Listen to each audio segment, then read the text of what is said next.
Israel Hamas युद्ध के खिलाफ लगातार अरब देशों में सड़कों पर धरने प्रदर्शन हो रहे हैं।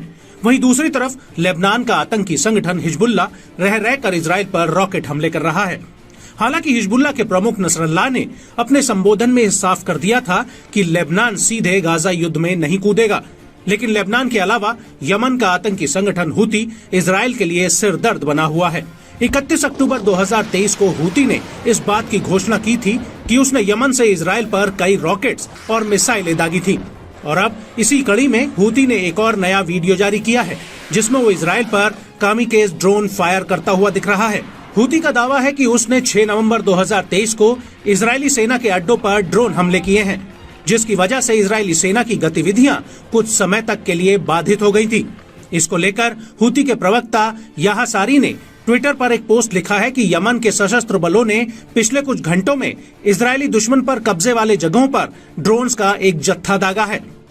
लेकिन हूती के इस दावे पर इजराइल में किसी भी तरह का कोई खतरे वाला सायरन नहीं बजा और न ही इजरायली सेना ने इस पर कोई टिप्पणी की है। वहीं दूसरी तरफ चैनल 12 की रिपोर्ट्स में यह दावा किया गया है कि यमन से दागे गए ड्रोन्स को जॉर्डन ने मार गिराया है। हालांकि पिछले दिनों यमन से किए गए हमलों को अमेरिका और इजराइल ने इंटरसेप्ट किया था। 19 अक्टूबर 2023 को अमेरिकी नौसेना ने कहा था कि उसने लाल सागर में यमन से दागी गई 3 क्रूज मिसाइलों को इंटरसेप्ट किया था। इसके बाद 28 अक्टूबर को मिस्र में एक धमाका हुआ था, जिसके पीछे भी इजराइल ने हूती द्वारा किए गए ड्रोन अटैक को जिम्मेदार माना था। आपको बता दें कि हूती को ईरान से सपोर्ट मिलता है और हूती और हमास ईरान द्वारा समर्थित सशस्त्र समूहों के गठबंधन समूह का हिस्सा हैं। लेकिन बड़ी बात यह है कि हूती और अन्य देशों के हस्तक्षेप को रोकने के लिए अमेरिका ने भूमध्य सागर में अपने 2 युद्धपोत तैनात किए हैं।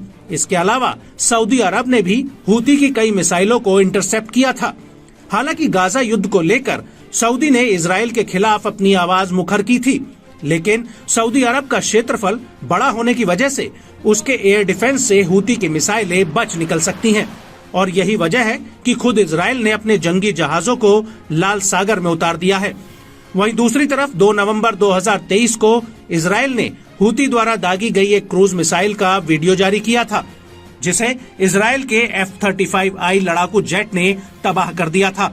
और इसी दिन इजरायली एयर डिफेंस सिस्टम ने हूती द्वारा दागी गई जमीन से जमीन पर हमला करने वाली मिसाइल को लाल सागर इलाके में इंटरसेप्ट किया था। इस सब के बीच बड़ी बात यह है कि यमन इजराइल से करीब 2000 किलोमीटर दूर है और उत्तरी यमन में हूती का कंट्रोल है, और इजराइल और यमन के बीच पूरा सऊदी अरब और जॉर्डन का भूभाग आता है।